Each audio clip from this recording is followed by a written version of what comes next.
Hello everyone, this is नई Shri and आज के इस वीडियो में हम कवर करने वाले हैं ग्राफ एवं तालिका से रिलेटेड प्रश्नों को। आप सभी की बहुत ज़्यादा डिमांड थी कि मैम ग्राफ एवं तालिका वाले प्रश्न करवा दीजिए क्योंकि इससे आपके 20 नंबर के आने हैं क्वेश्चंस। तो आज मैं इन्हीं को कवर कराने वाली हूँ। आज सबसे पहले हम लोग पाई चार्ट से संबंधित क्वेश्चंस को देखेंगे। इन क्वेश्चंस को करना ना बहुत ही आसान है, बस आप कॉन्सेप्ट एक बार समझ लीजिएगा। जितने भी तरीके के आपके क्वेश्चंस बन सकते हैं परीक्षाओं में, मैंने उसका एक एक टाइप लिया हुआ है और इन क्वेश्चंस को मैं आपको इतने अच्छे से समझा दूंगी कि आपको फिर कभी प्रॉब्लम ही नहीं होगी, आप आसानी से सॉल्व कर लोगे। बस आपको थोड़ा बहुत यहाँ पर जो है बेसिक कैलकुलेशन आनी चाहिए और आपको परसेंटेज वाला जो है कॉन्सेप्ट आना चाहिए, तो आप आसानी से आपके ग्राफ एवं तालिका वाले प्रश्नों को सॉल्व कर लेंगे। ठीक है, आइए शुरुआत करते हैं। सबसे पहला क्वेश्चन आपसे है कि निम्न वृत्त रेखा में एक परीक्षा में विभिन्न विषयों में अनुत्तीर्ण छात्रों की संख्याओं को दर्शाया गया है। अभी मैं आपका जो है पाई चार्ट यहाँ पर बना दूंगी।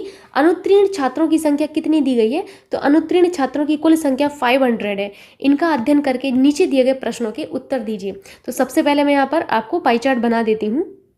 तो ये रहा आपका डायग्राम, आपको दिख रहा होगा यहाँ पर। मैं यहाँ पर एक बार और बता देती हूँ। 32% विज्ञान, 30% गणित एंड 36% भाषा एंड 2% में आपका क्या है, अन्य है। ठीक है, तो ये आपका पाई चार्ट है। अब पहला क्वेश्चन आप लोग पढ़िए कि विज्ञान में अनुत्तीर्ण छात्रों की संख्या अन्य सभी विषय में अनुत्तीर्ण छात्रों की संख्या से कितनी कम है। बिल्कुल बेसिक सा क्वेश्चन है, आपको ज़्यादा यहाँ पर कुछ करना नहीं है। सबसे पहले तो आप इस डायग्राम को बना लीजिए, क्योंकि जब मैं नेक्स्ट क्वेश्चन पर जाऊँगी तो ये डायग्राम वहाँ पर मैं फिर से नहीं बना पाऊंगी। तो आप पहले डायग्राम को बना लीजिए अपनी रफ कॉपी में और फिर मेरे साथ सॉल्व करिए, आप आसानी से इसको सॉल्व कर पाएंगे। ठीक, तो यहाँ पर सबसे पहला जो क्वेश्चन है वो आपको दिख रहा होगा। यहाँ पर देखें, विज्ञान में अनुत्तीर्ण छात्रों की संख्या कितनी है। हमें नहीं पता विज्ञान में अनुत्तीर्ण छात्रों की संख्या कितनी है, हमें परसेंटेज में पता है। तो आपने लिख लिया विज्ञान में अनुत्तीर्ण छात्रों का परसेंटेज कितना है, आपने लिखा 32%। आपको परीक्षा में इतना नहीं लिखना है, मैं बस आपको सिखा रही हूँ, आपको बिल्कुल बेसिक से सिखाऊंगी मैं। ठीक, फिर क्या है कि विज्ञान में अनुत्तीर्ण छात्रों की संख्या अन्य सभी विषय में अनुत्तीर्ण छात्रों की संख्या से कितनी कम है। अब उसने ये कहा कि विज्ञान में अनुत्तीर्ण छात्रों की संख्या जो कि 32% थी, और अन्य विषय में अनुत्तीर्ण छात्र कितने हैं, तो आपने कहा कि अन्य विषय में अनुत्तीर्ण छात्र हमारे गणित में 30% हैं और हमारे भाषा में 36% है और अन्य में हमारे 2% है। तो यही हुआ ना इसका मतलब कि अन्य सभी विषय, अन्य सभी में आपके ये सारे आ जाते हैं। 30%, 36% एंड 2% भी आपका आता है, क्योंकि विज्ञान के अलावा और बाकी जितने भी आपके सब्जेक्ट हैं वो क्या कहलाएंगे यहाँ पर, वो सभी के सभी आपके अन्य कहलाएंगे। आप इस 2% को अन्य मत समझ लीजिएगा, इसमें साफ साफ लिखा है कि अन्य सभी विषय, अन्य सभी विषय यानी कि साइंस के अलावा जितने भी विषय हैं वो आपके अन्य कहलाएंगे। तो आपने देखा कि अन्य विषय में हमारे कितना परसेंट बन रहा है, 6 और 2 8 यहाँ पर हो जाएगा, और यहाँ पर कितना होगा, 3 3 6, यानी कि 68% जो है आपके कितने हैं, अन्य हैं। ठीक है, अब देखिए आपको क्या बताना था, आपको बताना था कि आपका जो है विज्ञान में अनुत्तीर्ण छात्रों की संख्या अन्य विषय में अनुत्तीर्ण छात्रों की संख्या से कितना कम है। तो यहाँ पर देखिए, यहाँ पर नंबर में लिखा गया, यहाँ पर परसेंटेज में कोई भी आंसर नहीं है आपका। ठीक, अगर परसेंटेज में अंतर पूछता तो आप बता ही लेते आसानी से, लेकिन यहाँ पर नंबर में पूछा गया है। तो सबसे पहले आप क्या करेंगे, अंतर करेंगे, क्योंकि यहाँ पर आपसे यही पूछा गया ना कितना कम है। कम का मतलब क्या हुआ कि आपका अन्य जो है विज्ञान से कितना कम है। तो आपने कहा कि 68% में से अगर हम 32% घटा देंगे तो हमें अंतर आ जाएगा। तो यहाँ पर कितना आएगा, 36% आएगा, है ना, 36%। अभी भी ये परसेंटेज में है, तो अब परसेंट में होने का मतलब क्या है कि हमारा अंतर आया है 36%। 36% किसका निकालेंगे हम, कुल छात्रों का 36% हम निकालेंगे। कुल छात्र हमारे कितने हैं, 50 हैं। अंतर हमारा कितना आया, 36% आया, और यहाँ पर परसेंटेज में 36, तो नीचे क्या आएगा, 100 हो जाएगा। 0 से 0 कट गया, 0 से 0 कट गया, यहाँ पर कितना आएगा, 5 छक्का 30, 3 5 15 से 16 17 18, तो क्या आ जाएगा आपका 180 आपका अंतर है। कितना सिंपल सा क्वेश्चन था। अगर आपको अभी भी नहीं आ रहा है समझ में तो फिर से समझाती हूँ। देखिए आपसे इसने क्या कहा कि विज्ञान में अनुत्तीर्ण छात्रों की संख्या आपने कहा 32% है। अन्य विषय में जो अनुत्तीर्ण छात्र हैं उनकी कुल संख्या निकाल ली आपने, क्योंकि इसने ये कहा है कि विज्ञान में अनुत्तीर्ण छात्रों की संख्या अन्य विषय में अनुत्तीर्ण छात्रों की संख्या से कितनी कम है। जब हम पूछेंगे कि आपका जो है कुछ भी पूछे हम कि एक संख्या दूसरी दूसरी संख्या से कितनी कम है, तो हम क्या करते हैं, अंतर ही तो करते हैं ना। तो यहाँ पर हमने अंतर ही तो किया है, अंतर हमने निकाल लिया। 68% से हमने क्या घटा दिया, 32% को घटा दिया, तो हमारा 36% आया। 36% आपका क्या आया है, अंतर आया है। तो हमें कुल अनुत्तीर्ण छात्र कितने हैं, 500 हैं। हमें तो संख्या बतानी है ना, जब हमें संख्या बतानी होती है ना और हमारे पास परसेंटेज में हो, तो हम कुल संख्या जो हमारी दी रहती है जिस चीज़ की भी रहेगी उससे हम परसेंटेज जो है वहाँ से जो है निकाल लेंगे, तो हमारी संख्या में यहाँ पर हमें आंसर मिल जाएगा। ठीक, तो ये हुआ आपका पहले क्वेश्चन का आंसर। मूव करते हैं नेक्स्ट क्वेश्चन पर। नेक्स्ट क्वेश्चन जो है आप लोगों को बता रही हूँ, पहले आप लोग ये डायग्राम बना लीजिए। ठीक, नेक्स्ट क्वेश्चन। तो नेक्स्ट क्वेश्चन है आपसे कि गणित में अनुत्तीर्ण छात्रों के वक्रखंड का केंद्रीय कोण कितना अंश का है। ये ऐसा क्वेश्चन आपसे पूछा जाता है अक्सर परीक्षाओं में। देखिए ये भी बहुत सिंपल क्वेश्चन है, इसको आपको ध्यान से समझना है। जैसे एक सर्कल है, ये अपना कितने डिग्री का होगा, तो आप कहेंगे कि ये पूरा 360 डिग्री का है। कितने का है, 360 डिग्री का है। जब कोई वस्तु अपने पूर्ण रूप में होती है तो वो कितनी कहलाती है, 100% कहलाती है। जैसे मान के चलिए मेरे पास ये पेन है जिससे मैं लिख रही हूँ, तो ये क्या है, अपना 100% है, क्योंकि ये पूर्ण है। जब मैंने इसको 20 से आधा कर दिया तो कितना हो गया, 50% हो गया। अब आधे में से आधा कर दिया तो कितना हो गया, 25% हो गया। लेकिन जब ये पेन अपने पूर्ण रूप में होगा तो क्या होगा, 100% होगा। कोई भी वस्तु जो अपने पूर्ण रूप में होती है तो वो 100% मानी जाती है। ये सर्कल 360 डिग्री को रिप्रेजेंट करता है। जब ये 360 डिग्री में है यानी कि अपने पूर्ण रूप में है, तो ये 100% को रिप्रेजेंट करेगा कि नहीं करेगा, तो आप कहेंगे कि हाँ बिल्कुल करेगा मैम रिप्रेजेंट। तो आपको यही तो बताना है कि गणित में अनुत्तीर्ण छात्रों के वक्रखंड का केंद्रीय कोण कितना है। तो पहले देखिए कि गणित में कितने छात्र जो है अनुत्तीर्ण हुए हैं। तो आप कहेंगे कि मैम हमने जो आपका चार्ट था उसमें यहाँ पर लिखा हुआ था, यहाँ पर देखिए ध्यान से देखिएगा, तो यहाँ पर गणित लिखा हुआ है। गणित में कितने प्रतिशत, आपका 30% लिखा हुआ है। तो आपने कहा कि मैम गणित में ना 30% छात्र हमारे जो है अनुत्तीर्ण हुए हैं। ठीक है, फिर आपने कहा कि मैम 100% तो हमारा कितने के बराबर है, 360 डिग्री को रिप्रेजेंट कर रहा है। 100% 360 डिग्री को रिप्रेजेंट कर रहा है, तो 1% हमारा मैम रिप्रेजेंट करेगा 360/100 को। लेकिन आप कहेंगे कि मैम हमें तो गणित का निकालना है, गणित हमारा 30% है, तो हम क्या करेंगे, 30% निकाल लेंगे। 1% हमने यहाँ पर निकाल लिया है, 30% कैसे निकालेंगे, 360/100 इंटू 30 हो जाएगा। ठीक है, ऐसे ही तो निकालते हैं, बचपन से पढ़ते आ रहे हैं ये चीज़ हम लोग।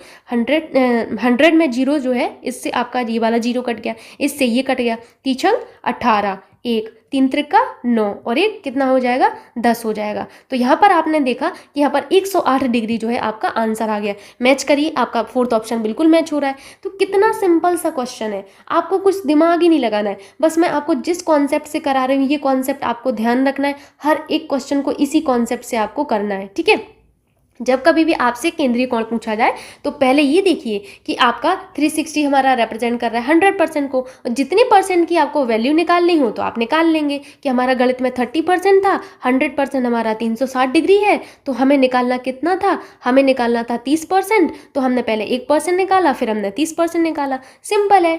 मूव करते हैं नेक्स्ट क्वेश्चन पर। ऐसे ही क्वेश्चन आपको परीक्षाओं में मिलने हैं। ठीक है, सो आप लोगों को आसानी से कर लेने हैं। अब उन छात्रों की संख्या कुल कितनी है जो गणित, भाषा या विज्ञान में अनुत्तीर्ण हो सके। सिंपल सा क्वेश्चन ये है कि आपको उन छात्रों की संख्या बतानी। देखिए ध्यान से सुनिएगा क्वेश्चन को, आपको संख्या बतानी है जो गणित में, भाषा में और विज्ञान में अनुत्तीर्ण है। कितना सिंपल क्वेश्चन है ये। आपको परसेंटेज में तो पता है ना, परसेंटेज में आपको पता है कि हमारे गणित में कितने % छात्र फेल हुए हैं। तो पहले आप बताइए गणित में कितने फेल हुए हैं। आप कहेंगे कि मैम गणित में 30% छात्र फेल हुए हैं। फिर मैंने पूछा कि भाषा में कितने प्रतिशत फेल हुए हैं, तो आपने कहा कि मैम 36% फेल हुए हैं। ये आपने चार्ट से बताया है ना, मैं फिर से चार्ट बना दूँ क्या, आप लोगों को प्रॉब्लम हो रही होगी। यहाँ पर मैं बना देती हूँ, एक रफली बना देती हूँ। मैं बनाने से इसलिए बताती हूँ ना कि मैं सीधी लाइन नहीं खींच पाती हूँ। एक इंजीनियर का सबसे बड़ा ड्रॉबैक यही होता है, उसको सीधी लाइन खींचना नहीं आता है। तो ये क्या था, ये मेरा साइंस था एंड 36% रिप्रेजेंट कर रहा था हमारा लैंग्वेज को यानी कि भाषा को, एंड 32% रिप्रेजेंट कर रहा था हमारे साइंस को यानी कि मैं एस लिख देती हूँ, एंड हमारा 2% रिप्रेजेंट कर रहा था अदर को। यही था ना। तो यहाँ से मैंने क्या बोला आपको, मैंने बोला है कि मैथमेटिक्स है ये आपका, सॉरी मैथमेटिक्स आपका 30% को रिप्रेजेंट कर रहा है। ठीक, तो आपने कहा कि मैम 30% हमारा मैथमेटिक्स में है, भाषा में हमारा 36% है। फिर मैंने कहा कि विज्ञान में कितना है, तो आपने देख के तुरंत बता दिया मैम 32% है विज्ञान में। तो यही तो हमसे पूछा गया है कि अनुत्तीर्ण छात्रों की संख्या क्या है। आपने कहा कि मैम संख्या निकालनी तो इन सबको जोड़ दो, जोड़ दिया मैंने। ठीक है, मैंने इनको जोड़ दिया, कितना होगा 6 और 2 8 हो जाएगा, 3 3 6 3 9 98 हो जाएगा। लेकिन ये सभी कैसे थे, ये सभी परसेंटेज में थे, है ना, परसेंटेज में थे, ये आपका परसेंटेज में आ गया 98%। लेकिन भाई ये तो बताओ पहले ये किस में है, ये आपकी संख्या है क्या, आपकी संख्या है कि परसेंट है। तो आप कहेंगे कि मैम ये तो संख्या बिल्कुल भी नहीं, क्योंकि यहाँ पर हमें संख्या में बताना है, परसेंटेज में नहीं बताना है बाबा। किस में बताना है, हमें बताना है यहाँ पर संख्या में बताना है। जब कभी भी हमें संख्या में बताना होता है तो हमें क्या करना होता है, पहले हमें ये देखना है कि अनुत्तीर्ण छात्रों की कुल संख्या कितनी है। तो आप कहेंगे कि मैम क्वेश्चन में सबसे ऊपर दिया गया था अनुत्तीर्ण छात्रों की संख्या 500 थी, 500 का 98% निकाल लीजिए, तो यही हमारी संख्या आ गई अनुत्तीर्ण छात्रों की। 500 का 98%, ये तो आप ओरली कर लेंगे इसको, ठीक है। 5 अट्ठा 40, 4 5 नाम 45, 46, 47, 48, 49, ठीक है। तो ये क्या आ जाएगा 490 आ जाएगा। यहाँ पर आपका सेकंड ऑप्शन बिल्कुल करेक्ट हुआ, है ना। आ गया ना आपको समझ में, कितना सिंपल था, आप लोग फालतू में ही डर रहे थे। चलते हैं अभी नेक्स्ट क्वेश्चन पर। नेक्स्ट क्वेश्चन आपसे है कि गणित में अनुत्तीर्ण छात्रों की संख्या भाषा में अनुत्तीर्ण छात्रों की संख्या से कितनी कम है। सबसे पहले मैं डायग्राम बना देती हूँ, अभी मैं बना रही हूँ, तो आप लोग थोड़ा सा हंसिएगा मत, क्योंकि मेरा डायग्राम मुश्किल में ही अच्छा बन पाता है।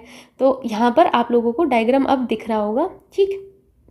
फिर इस तरीके से ये 2% वाला मैंने बना दिया, ठीक है। ये क्या था, ये आपका था 30% था, ये 30% ये मैथमेटिक्स था, एंड ये कितना था 32% मेरा साइंस था, एंड ये मेरा 2% क्या था अदर था, एंड 36% कितना था लैंग्वेज था। अब तो मुझे याद भी हो गया कौन सी वैल्यू कितनी थी। सिंपल सा क्वेश्चन है, ये देखिए गणित में अनुत्तीर्ण छात्रों की संख्या, आपने कहा कि मैम गणित में अनुत्तीर्ण छात्र 30% हैं, ठीक है, 30% हैं। फिर मैंने क्या कहा कि भाषा में अनुत्तीर्ण छात्रों की संख्या, आपने कहा कि मैम भाषा में अनुत्तीर्ण जो छात्र हैं ना वो 36% है, ठीक है।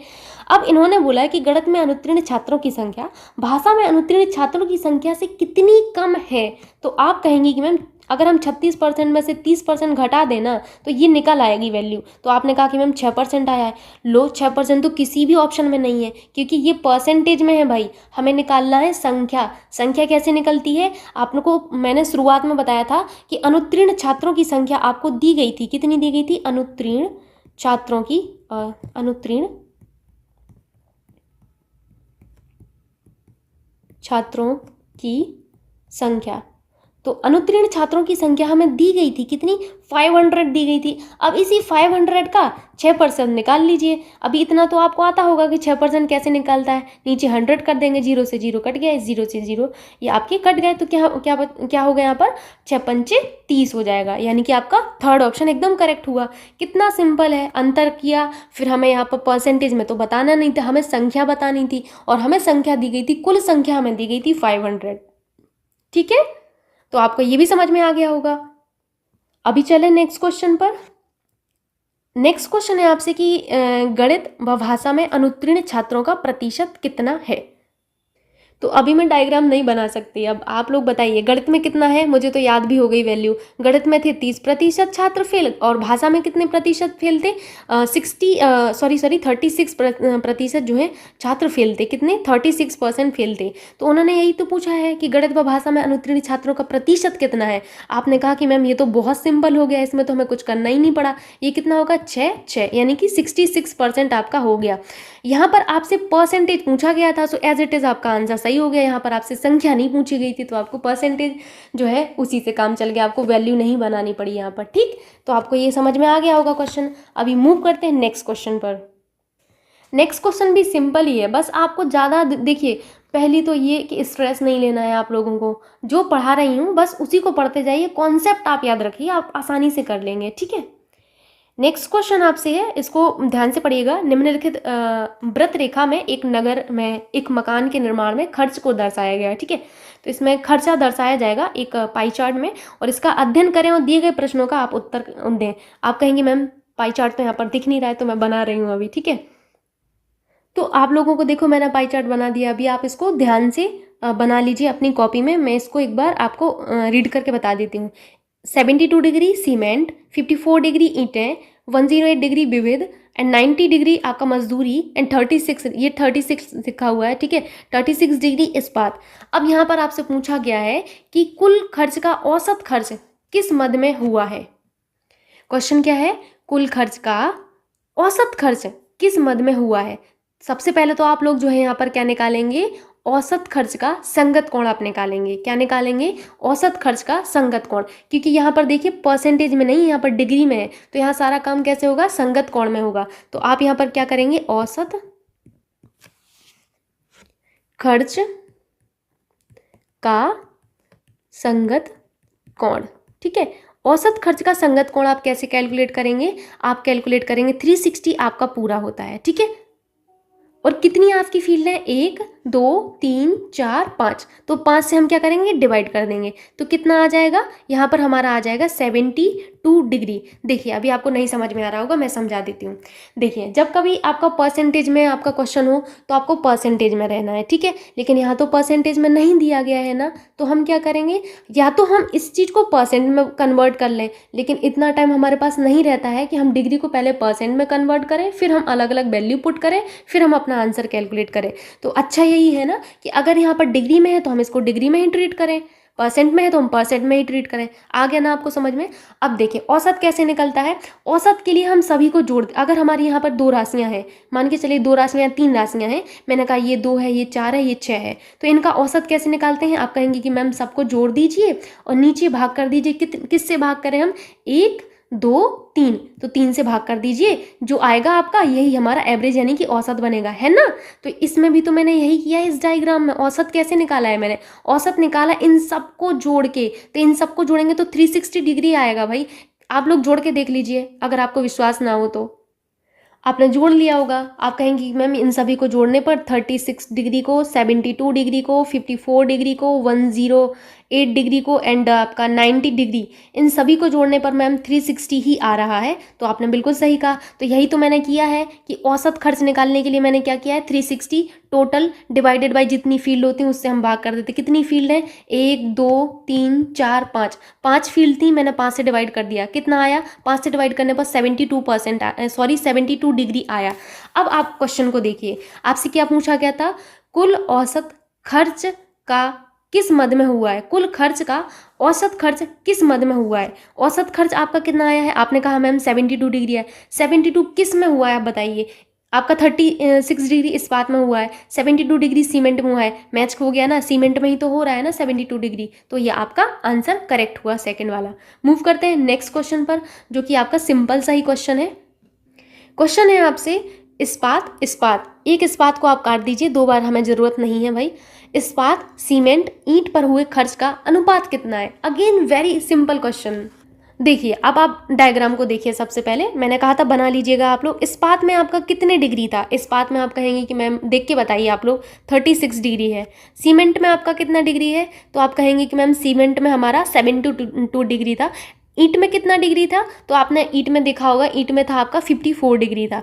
इसमें आप लोग अनुपात नहीं निकाल पाएंगे, क्यों नहीं निकाल पाएंगे, 36 अनुपात 72 अनुपात 54। अब इनको आप कट करिए, देखिए 3 से भाग लगाइए, सब में जा रहा है, 3 एकम 3, 3 दूनी 6, 3 दूनी 6, 3 चौको 12, 3 एकम 3, 3 आठे 24 हो जाएगा। ठीक है, फिर से 3 से भाग लगाइए, 3 चौका 12, 3 आठे 24 और 3 छंग 18, है ना। फिर से भाग लगाइए 2 से, 2 दूनी 4, 2 चौका 8 और 2 तिया 6, तो यहाँ पर क्या आएगा आपका 2:4:3, क्या आएगा 2:4:3। फर्स्ट ऑप्शन आपका मैच हुआ कि नहीं, कितना सिंपल सा क्वेश्चन था।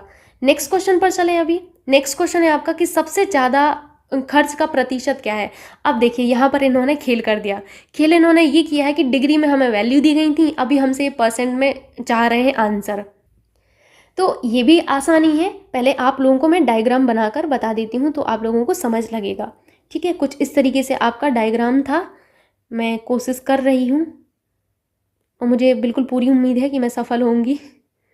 108 डिग्री था, फिर आपका यहाँ पर था आई थिंक 72 डिग्री था, 72 डिग्री था, और यहाँ पर कितना था, यहाँ पर 54 डिग्री था। ठीक है, फिर यहाँ से आपका एक गया था और यहाँ पर आपका कितना था, 36 डिग्री था, और यहाँ पर आपका 90 डिग्री था। अब आप लोग बताइए सबसे ज़्यादा खर्च आपको कहाँ पर दिख रहा है? आप कहेंगे कि मैम सबसे ज़्यादा हमें देखिए 36, 72, 54, 108, 90 सबसे ज़्यादा वैल्यू कौन सी है? आप कहेंगे कि मैम 108 वाली है, जो कि आपका रिप्रेजेंट कर रहा था किसको? विविध को रिप्रेजेंट कर रहा था, है ना? विविध को कर रहा था। तो आप कहेंगे कि मैम विविध में सबसे ज़्यादा आपका खर्चा हुआ है, लेकिन यहाँ तो परसेंटेज में दिया गया है और आपको यहाँ पर डिग्री में दिया गया था, है ना? तो यही पिछले उस क्वेश्चन में मैंने आपको क्या सिखाया था? मैंने सिखाया था कि 100% आपका रिप्रेजेंट करता है 360 डिग्री को, है ना? यही सिखाया था ना मैंने। अब इसका उल्टा कर दीजिए, हमें यहाँ पर डिग्री में दिया गया है और हमें परसेंट में यहाँ पर बताना है, तो यहाँ पर आपने उल्टा कर दिया इसको। सिंपल सी बात है, 360 डिग्री हमारा रिप्रेजेंट कर रहा है 100% को, तो 1 डिग्री हमारा रिप्रेजेंट करेगा 100 डिवाइडेड बाई 360 को, ठीक है? यही होगा ना, 360 यहाँ पर परसेंटेज में हो जाएगा। लेकिन हमें निकालना है 108 डिग्री का। जब 1 डिग्री हमारा इतने के बराबर है तो 108 डिग्री के लिए हम लोग क्या करते हैं, ये चीज़ बचपन से आप लोग पढ़ते आ रहे हैं। 108 निकालना है तो 100 आपका ऊपर है ही, 360 नीचे आप कर देंगे और 108 से हम लोग मल्टीप्लाई कर देते हैं। यही पढ़ते आ रहे होंगे ना बचपन से। 0 से 0 कैंसिल हो जाएगा आपका। अब आप 3 से कट करिए, 3 एकम 3, 3 दूनी 6, 3 त्रिका 9, 3 छंग 18, कट गया ना। फिर 4 से करिए तो 4 तिया 12, 4 नाम 36, 3 से काटेंगे जब इसको तो क्या होगा, 3 त्रिका 9 हो जाएगा। यहाँ पर देखिए 10 आपका पहले से था, आपने कहा कि मैम 10 × 3 बचा, यानी कि आपका 30 हो जाएगा। तो ये 30% आपका आ गया ना, ये परसेंट ही तो था, देखिए बगल में परसेंटेज लगा था, तो यहाँ पर आपका 30% आ गया। सिंपल सा क्वेश्चन था, आपको ज़्यादा कुछ करना ही नहीं था। सो अभी मूव करते हैं नेक्स्ट क्वेश्चन पर। आपका नेक्स्ट क्वेश्चन है कि कुल खर्च का कितना भाग मजदूरों में खर्च हुआ है। आपसे क्वेश्चन ये पूछा गया है कि कुल खर्च का कितना भाग मजदूरों में खर्च हुआ है। सबसे पहले तो आप देखिए कुल खर्च कितना है आपका। कुल खर्च आप कहेंगे कि मैम सबको जोड़ दो तो कुल खर्च आ जाएगा। मैंने कहा कुल खर्च मैंने निकाल लिया, कितना है 108। पहले बड़ी वैल्यू को जोड़ेंगे, ऐसा कुछ नहीं है, बस मैं कर रही हूँ। 72, फिर आपका 36 एंड फिर आपका 54। तो आपने कहा कि मैम यहाँ पर 360 डिग्री हमारा यहाँ पर आ गया, क्योंकि ये सारे डिग्री में थे हमारे, है ना। तो हमने कुल खर्च निकाल लिया, ठीक। फिर हमने कहा कि मजदूरों का कितना है, तो आपने कहा कि मजदूरों का 90 है, तो हमने यहाँ पर मजदूरों का लिख लिया। मजदूरों का कितना है, 90 डिग्री है। क्वेश्चन क्या है आपसे, कुल खर्च का कितना भाग मजदूरों में खर्च हुआ है। तो यहाँ कुल खर्च आपका नीचे आएगा, ऊपर क्या आएगा, मजदूरों का, जिसका फाइन करना है। निकालिए इसको तो क्या हो जाएगा, 1/4 हो जाएगा। सिंपल सा। तो 1/4 भाग, यानी कि तीसरा आंसर आपका ऑप्शन नंबर 3 आपका मैच होता है। नेक्स्ट क्वेश्चन पर चलते हैं, जो कि है आपसे कि इस्पात तथा ईंटों पर हुआ खर्च समस्त खर्चों का कितना प्रतिशत है।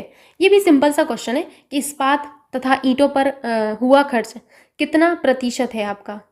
तो आपको करना क्या है, सबसे पहले आप बताइए कि इस्पात में आपका कितना है। तो आप कहेंगे मैम इस्पात में हमारा 36 डिग्री है, और आपका ईंटों में कितना है, तो आप जोड़ देंगे, क्योंकि इन दोनों का मिला के पूछा है ना कि इस्पात तथा ईंटों पर खर्च समस्त खर्चों का कितना है। 36 डिग्री था, ईंटों पर आपने कितना खर्च किया, आपने कहा कि मैम ईंटों पर 54 डिग्री खर्च किया। यहाँ पर कितना आ जाएगा, इन दोनों को जोड़िए, 6 4 10, 1 आया, 5 3 8, यहाँ पर 9 हो जाएगा। तो यहाँ पर आपका 90 डिग्री आ गया।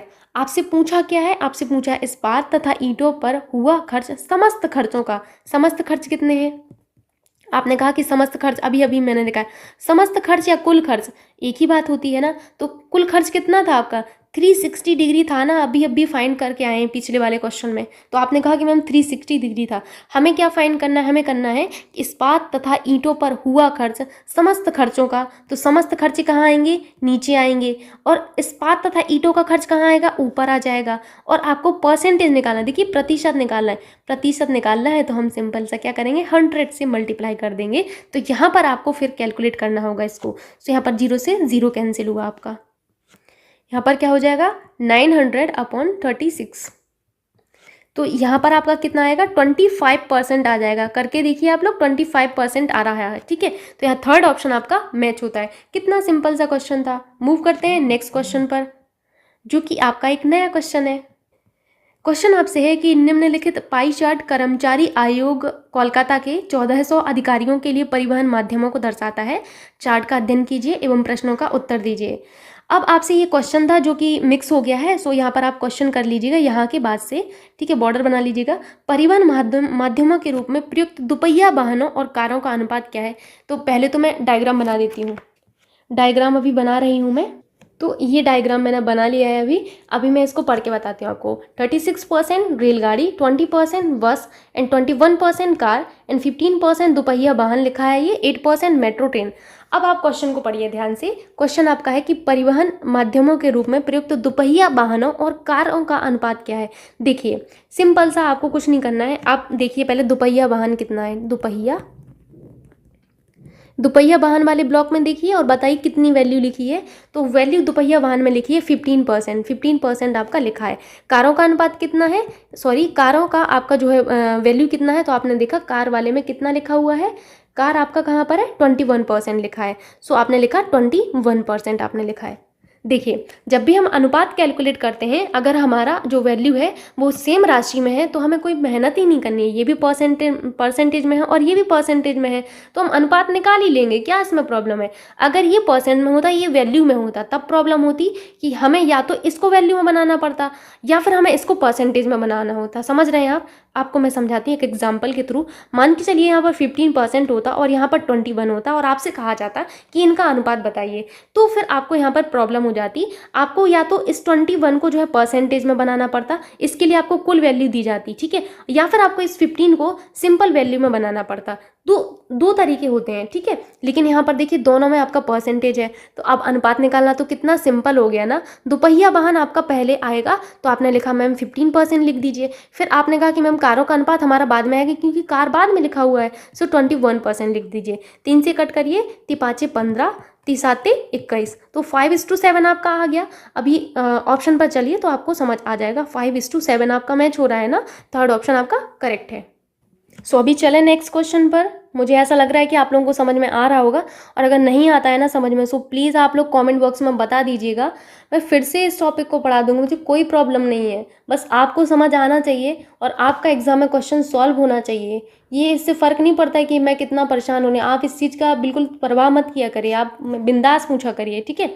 नेक्स्ट क्वेश्चन आपसे कि रेलगाड़ी से जाने वाले अधिकारियों तथा कार से जाने वाले अधिकारियों की संख्या का अंतर बताइए। देखिए ये कितना सिंपल सा क्वेश्चन हो गया। आप तो रेलगाड़ी से जाने वाले अधिकारी देखिए, पहले तो आप रेलगाड़ी से कितने प्रतिशत जा रहे हैं, ये आपको मैंने जो अभी बनाया था पाई चार्ट, उसको ध्यान से देखिएगा।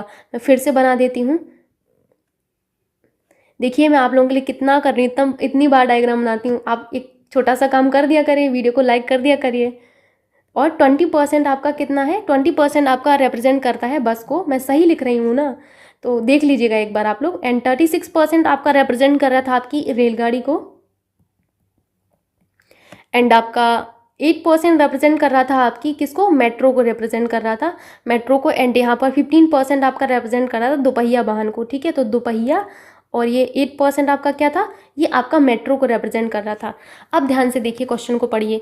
रेलगाड़ी से जाने वाले अधिकारियों, रेलगाड़ी से कितने अधिकारी जा रहे हैं, 36% जा रहे हैं, ठीक है। कार से जाने वाले अधिकारी कितने हैं, कार से आपके 21% जा रहे हैं। ये क्या है, रेलगाड़ी है। और नीचे क्या है, आपकी कार है, 21% आपकी कार से जा रहे हैं। फिर इन्होंने क्या कहा कि इनकी अंतर बताइए। इनका अंतर आपने निकाल लिया 36 - 21। ये क्या है, आपका परसेंटेज में है दोनों वैल्यू, तो जब घटाएंगे परसेंट में से परसेंट घटाए तो परसेंट ही आएगा, ठीक है। 6 में से 1 गया, 5 बचा, ठीक। 3 में से 2 गया, 1 बचा। यहाँ पर आपके 15% आ गए। आप कहेंगे कि मैम यहाँ पर तो सारी की सारी वैल्यूज़ जो हैं आपकी इस तरीके से हैं कि इनमें परसेंटेज नहीं है, क्योंकि परसेंट में हमें नहीं बताना, हमें यहाँ संख्या बतानी है। ध्यान से पढ़िए, संख्या बतानी है। संख्या कैसे बताते हैं, संख्या बताने के लिए हमें कुल जो आपको दिया रहता है, शुरुआत में जो दिया रहता है आपको, मैं क्वेश्चन पर ले चलती हूँ। मैं क्वेश्चन पर ले जाऊंगी तो ये डायग्राम हट जाएगा, फिर आपको प्रॉब्लम होगी। तो आप लोग देखिए शुरुआत में क्या लिखा था, निम्नलिखित पाई चार्ट कर्मचारी चयन आयोग कोलकाता के 1400 अधिकारियों के लिए परिवहन माध्यमों को दर्शाता है।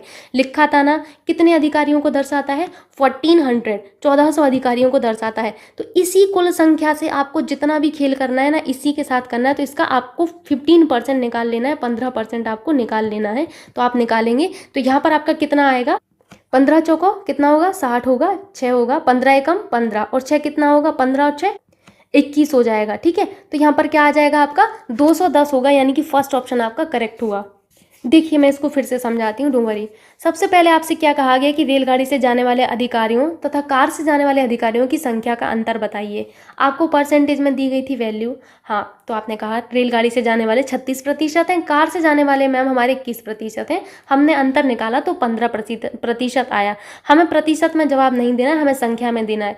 मैंने क्या कहा कि जब आपने जो वैल्यू कैलकुलेट की है वो परसेंट में आए और आपको संख्या में बतानी हो, तो जो शुरुआत में कुल वैल्यू दी रहती है, चाहे वो आपके कुल व्यक्तियों की संख्या हो, कुल कारों की संख्या हो, कुल बसों की संख्या हो, उसी से आपको फाइंड करना है। हमें कुल 1400 दिया गया था, 1400 का 15% निकालिए तो वही हमारा क्या बन जाएगा, वही हमारा अंतर बन जाएगा। ठीक, समझ में आया। एक तरीका ये था कि पहले आप 1400 का आप 36% निकालिए, फिर 1400 का 21% निकालिए, फिर घटाइए। कितना लेंदी मेथड है, यहीं से घटा के कर लीजिए, है ना। नेक्स्ट क्वेश्चन पर चलते हैं। नेक्स्ट क्वेश्चन है आपसे कि मेट्रो से कार्यालय जाने वाले अधिकारियों की संख्या। अगेन देखिए, आपसे संख्या पूछी गई है। आपको परसेंट तो पता था, मेट्रो से कितने लोग जा रहे थे। आप कहेंगे कि मैम मेट्रो से ना हमारे 8% लोग जा रहे थे, तो आपने 8% यहाँ पर लिख दिया। क्या यहाँ पर आपको 8% दिख रहा है? नहीं दिख रहा है।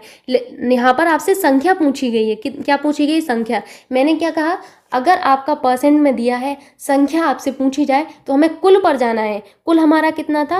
1400 लोग थे। 1400 का 8% निकाल नहीं पाएंगे आप लोग? आसानी से निकाल लेंगे, 1 मिनट में निकाल लेंगे। 8 चौका 32, 3 8 एकम 8 और 3 9 10 11, तो कितना हो जाएगा? 112 हो जाएगा। यानी कि आपका थर्ड ऑप्शन यहाँ पर करेक्ट होगा।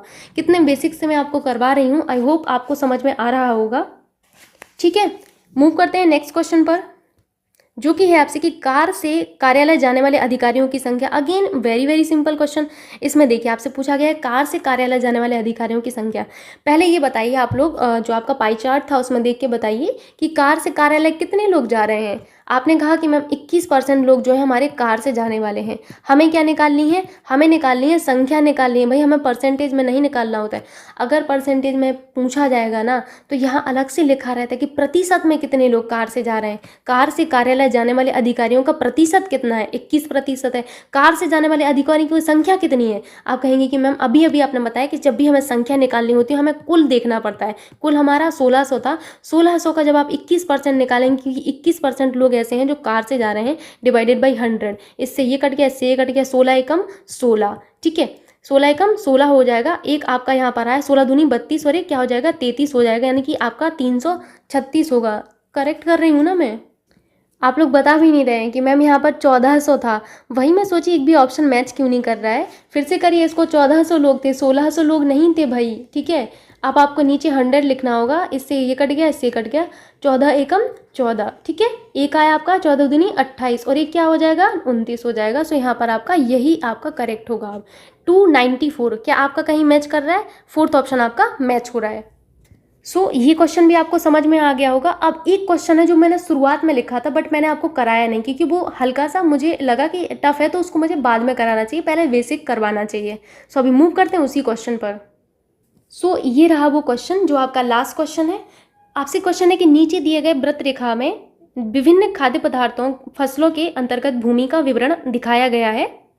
वृत्त रेखा का ध्यानपूर्वक अध्ययन कीजिए और प्रश्नों का उत्तर दीजिए।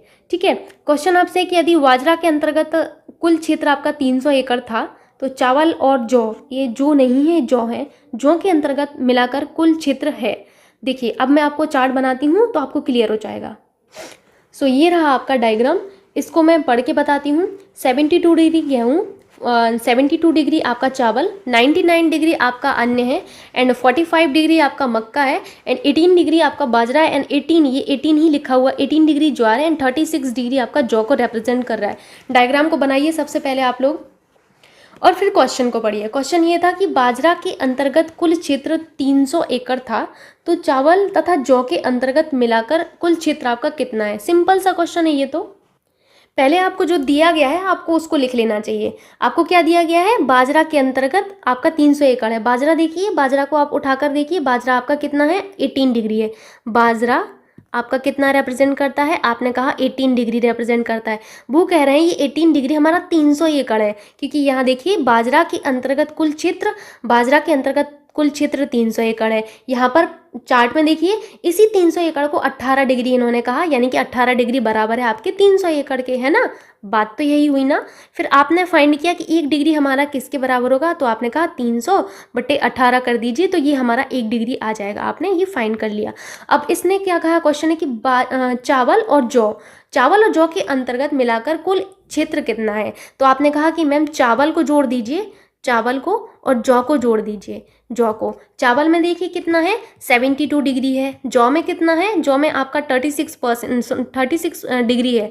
तो यहाँ पर आपने इन दोनों को जोड़ा तो कितना हो जाएगा, 6 और 2 8 हो जाएगा, और 7 3 10 हो जाएगा, यानी कि 108 डिग्री हो जाएगा। लेकिन आपको क्या फाइंड करना है, आपको फाइंड करना है एकड़ में। तो यहाँ पर देखिए 18 डिग्री आपका 300 एकड़ था, इसको एकड़ में लिखिए। तो 1 डिग्री कितने एकड़ के बराबर होगा, 300/18 एकड़ के बराबर होगा, है ना।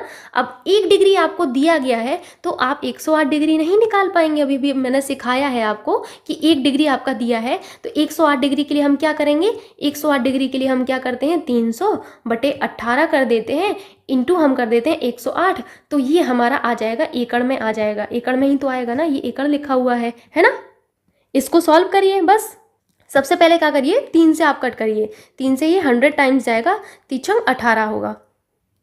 फिर क्या करिए, इसको 6 से कट करिए, 6 एकम 6, 4 बचा, 6 7 42, 6 8 48, यानी कि 100 इंटू 18। तो यहाँ कितना हो जाएगा, 1800 हो जाएगा, 1800 एकड़ हो जाएगा।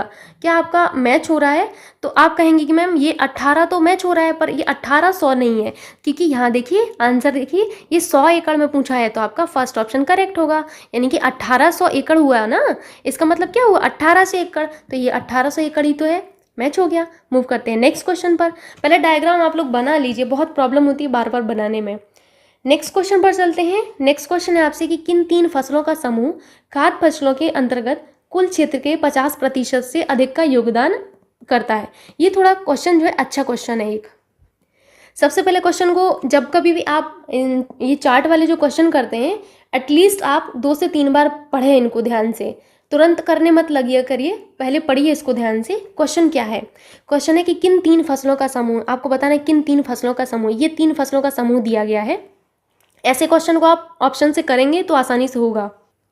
खाद्य फसलों के अंतर्गत कुल क्षेत्र के 50% से अधिक का योगदान देता है, ये बताना है। अब इसके लिए सिंपल सा लॉजिक ये है कि ऑप्शन देखिए आप लोग, जब कभी भी ऐसे क्वेश्चन आए तो ऑप्शन को देख लिया करिए आप लोग। गेहूं कितना है, आप पहले बताइए कि गेहूं कितना है, तो आप कहेंगे मैम 72 डिग्री था गेहूं। चावल कितना है, चावल आपका 72 डिग्री है। मक्का कितना है, मक्का बताइए आप लोग, तो मक्का आई थिंक 45 डिग्री है, ठीक है। फिर आप नेक्स्ट ऑप्शन पर जाइए, नेक्स्ट में देखिए आपका गेहूं कितना है, 72 डिग्री है, एंड चावल आपका अगेन 72 डिग्री, एंड ज्वार आपका कितना है, ज्वार आपका 18 डिग्री है, ठीक है। नेक्स्ट ऑप्शन पर जाइए, नेक्स्ट क्या है आपका गेहूं आपका कितना है, 72 डिग्री है, एंड आपका चावल कितना है, 72 डिग्री है, एंड आपका बाजरा कितना है, तो बाजरा आपका 18 डिग्री है। वैसे सारे ऑप्शन को करने की जरूरत ही नहीं थी, एक ना एक आपका हो सकता शुरुआत में ही पड़ जाता, लेकिन मैं आपको सारे सॉल्व करके बता रही हूँ, ठीक है। चावल कितना है आपका, चावल आपने कहा 72 डिग्री है, एंड आपका जौ कितना है, जौ आपका जो है 36 डिग्री है, एंड आपका मक्का कितना है, तो आपने कहा कि मैम मक्का हमारा 45 डिग्री है, ठीक। सिंपल सा क्वेश्चन है, फिर से समझिए। किन 3 फसलों का खाद्य समूह के अंतर्गत कुल क्षेत्र का 50% से अधिक, 50% से अधिक, 50% से अधिक का मतलब क्या हुआ, 50% से अधिक का मतलब क्या हुआ, मैं समझा रही हूँ। ये पूरा गोला है, ये पूरा गोला कितना होता है, ये 100% होता है। ये जब हम आधा कर देंगे तो ये 50% होगा। अब हमें आधे से ज़्यादा चाहिए है, यानी कि हमारा इस 50 से ऊपर की तरफ है ना। तो यही बात हुई ना। तो इसके लिए क्या करना है आपको, सिंपल सा लॉजिक है। जब आपका 100% रिप्रेजेंट कर रहा है आपके 360 डिग्री को, 100%, 50% कितने को रिप्रेजेंट करेगा, तो आप कहेंगे कि मैम 180 डिग्री को रिप्रेजेंट करेगा हमारा है 50%। तो यानी कि क्या मतलब हुआ इसका, 50% से अधिक का मतलब है कि हमारी ये जो डिग्री है ना, ये जब डिग्री जोड़े ना, तो इन डिग्रियों में जो हमारा ऑप्शन 180 प्लस पार हो रहा होगा वही हमारा सही आंसर होगा। फिर से समझिए, मैं समझा रही हूँ। मैंने क्या कहा कि 3 फसलों का समूह खाद्य फसलों के अंतर्गत कुल क्षेत्र के 50% से अधिक का योगदान देता है, आपको ये बताना था। मैंने कहा कि ये पूरा गोला जो पाई चार्ट दिया था आपको, सब कुछ मिला के गेहूँ, चावल, मक्का, ज्वार, जौ, ये सब मिला के कितना है 100% है। पूरा गोला अपने पूर्ण रूप में है तो क्या होगा 100% होगा। 100% आपका क्या होता है 36 डिग्री को रिप्रेजेंट करता है ना। देखिए डिग्री में मैंने क्यों लाई वैल्यू, क्या ज़रूरत है, क्योंकि यहाँ पर सारे के सारे डिग्री में है भाई, डिग्री में है, ये डिग्री में है ना। तो 100% आपका 360 डिग्री को रिप्रेजेंट कर रहा है। आपको क्या चाहिए था 50%, 50% हमारा 180 होगा, लेकिन इन्होंने कहा कि 50% से अधिक। अब ऑप्शन में आप जोड़िए और देखिए जिसकी वैल्यू 180 प्लस आ रही होगी ना, वही आपका सही आंसर होगा। जोड़िए इन सभी को, तो पहले को जोड़िए, 2 और 2 4, 5 4 9 हो जाएगा, ठीक है। 7 7 14, 15 16 17 18, 189। तो ये तो पहले ही सेटिस्फाई हो गया है। देखिए पहले ही सेटिस्फाई हो गया, 180 से ज़्यादा आ रहा है, तो फर्स्ट ऑप्शन हमारा करेक्ट हुआ, है ना। मूव करते हैं नेक्स्ट क्वेश्चन पर। नेक्स्ट क्वेश्चन है आपसे कि चावल और जौ के लिए प्रयुक्त भूमि का अनुपात। अब अनुपात आपसे पूछा गया है, तो चावल देखिए सबसे पहले आप, चावल में आपका कितना है, तो आपने कहा कि मैम चावल में हमारा 72 डिग्री है, 72 डिग्री है। फिर जौ में कितना है, तो आपने देख के बताया कि मैम जौ में हमारा आ रहा है 36 डिग्री। तो इनका अनुपात आप नहीं निकाल पाएंगे, ये भी डिग्री में है, ये भी डिग्री में है, कुछ करना ही नहीं है, मेहनत हमारी होनी ही नहीं है। इनका अनुपात आप निकाल लीजिए। पहले हम चावल को लिखेंगे, फिर हम जौ को लिखेंगे। कंफ्यूज मत होइएगा, जो पहले लिखा होता है उसको पहले लिखिए, जो बाद में लिखा है उसको बाद में। 36 से 72 को कट करेंगे तो 2 आएगा, 1:1 हो जाएगा। 2:1 का अनुपात है आपका कि यदि चावल की उपज ज्वार की उपज से 5 गुना हो और जौ की उपज, ये जौ लिखा हुआ है, और जौ की उपज बाजरा की उपज से 2 गुना हो, तो चावल और बाजरा की प्रति एकड़ लब्धि के बीच अनुपात क्या है। ठीक है, क्वेश्चन को ध्यान से पढ़िए कि चावल की उपज ज्वार की उपज से 5 गुना है और जौ की उपज बाजरा की उपज से 2 गुनी है। यहाँ पर एक चीज़ करेक्ट कर लीजिएगा, वही मैं सोच रही थी कि इसमें कुछ तो मिस्टेक दी गई है। यहाँ पर ये जौ नहीं होगा, यहाँ पर ये ज्वार होगा। क्या होगा, ज्वार होगा। क्या है, अब पढ़िए क्वेश्चन को कि चावल की उपज और ज्वार की उपज से 5 गुना हो और ज्वार की उपज बाजरा की उपज से 2 गुना हो, तो चावल और बाजरा की प्रति एकड़ लब्धि के बीच अनुपात क्या है। सबसे पहले आप बाजरा की मान के चलिए कि बाजरा जो है आपका, बाजरा की उपज कितनी है, बाजरा की उपज आप मान के चलिए कि आपकी स्मॉल ए है। ठीक है, तो ज्वार की उपज कितनी हो जाएगी, ज्वार की उपज कितनी हो जाएगी, क्वेश्चन से आप पढ़िए कि ज्वार की उपज बाजरा की उपज की 2 गुनी है, तो ज्वार की उपज 2A हो जाएगी। सिंपल सी बात है ये तो ज्वार की उपज 2A हो गई। ठीक है, अब देखिए यहाँ पर आइए पहली वाली इक्वेशन पर कि चावल की उपज ज्वार की उपज से 5 गुना हो। क्या, चावल की उपज ज्वार की उपज से 5 गुना हो, तो भाई चावल की उपज क्या हो जाएगी, चावल की उपज क्या होगी, 5 गुना होगी किसकी, ज्वार की उपज की, ज्वार की उपज की। तो यहाँ पर 5 गुणा 2A = 10A आ जाएगा, है ना। अब आपसे पूछा क्या गया है, सिंपल सा क्वेश्चन पूछा गया है, चावल और बाजरा की प्रति एकड़ लब्धि के बीच अनुपात क्या होगा। ध्यान से पढ़िए, यहाँ पर प्रति एकड़ पूछा गया है आपसे, प्रति एकड़ लब्धि का अनुपात क्या होगा। तो अनुपात आप जब कैलकुलेट करेंगे किसकी, सबसे पहले आपको चावल लिखना होगा, यानी कि 10 आपको ए लिखना होगा। ठीक है, प्रति एकड़ पूछा गया है, तो चावल का कुल कितना था 72 था, प्रति एकड़ के लिए हम क्या कर देंगे 72 को नीचे ले आएंगे। इसीलिए मैंने इस क्वेश्चन को छोड़ कर रखा था, क्योंकि इसमें यही आपका कॉन्सेप्ट था जो नया था थोड़ा, क्योंकि प्रति एकड़ पूछा जाता है तो हम क्या करते हैं, प्रति एकड़ के लिए हम उस चीज़ को जो आपका टोटल रहता है उसको नीचे ले आते हैं, है ना। ऐसे ही तो करते हैं ना, एकड़ जब निकालना होता है, प्रति एकड़ निकालना है हमें। ठीक है, फिर नेक्स्ट क्या है आपका बाजरा का, नेक्स्ट आपका बाजरा है, तो बाजरा आपने कितना निकाला है, बाजरा आपने निकाला है, क्या निकाला है आपने, ए निकाला है। और बाजरा का आपका कितना है, बाजरा आपका जो है 18 डिग्री है, तो प्रति एकड़ में बाजरा आपका क्या आ जाएगा, A/18 डिग्री आ जाएगा। नहीं समझ में आया आपको तो मैं फिर से समझाती हूँ। देखिए बाजरा की उपज कुल कितनी है, आपने यहाँ पर निकाला कि बाजरा की उपज जो है हमारी ए है, कितनी है, ए है। ठीक, फिर आपने कहा ज्वार की उपज हमारी 2A है। अगर मैं कहूँ बाजरा की उपज प्रति एकड़ जो है भूमि में कितनी होगी, तो आप कहेंगे कि मैम A/टोटल जो है आपका उसको नीचे ले आइए, तो बाजरा आपका 18 हो जाएगा नीचे, है ना। फिर मैंने कहा कि ज्वार की उपज कितनी होगी प्रति एकड़ में, तो आपने कहा कि मैम ज्वार की उपज ऊपर 2 है, नीचे आपका 18 प्रति एकड़ के लिए हम 18 नीचे ले आएंगे। फिर मैंने कहा कि चावल की उपज प्रति एकड़ में कितनी है, तो आपने कहा कि 10A अपॉन टोटल वाला आपका जो है प्रति एकड़ के लिए हम नीचे ले आएंगे, तो आपका 72 डिग्री हो जाएगा। तो यही तो मैंने लिखा है बाबा कि आपका जो है चावल और बाजरा के प्रति एकड़ में लब्धि के बीच अनुपात, यही तो मैंने लिखा हुआ है। अब इसका अनुपात आप निकाल लीजिए। इसका अनुपात आप निकाल नहीं पाएंगे, इसको और सिंपल वे में आप आसानी से कैसे करेंगे, ऐसे जब आपको ना समझ में आए ना तो फिर ऐसे ही कर लिया करो। वैसे तो एक कॉम्पिटिटिव एग्ज़ाम देने आप जा रहे हैं तो ये सब मेथड अब नहीं करना चाहिए, बड़े हो चुके हैं हम लोग।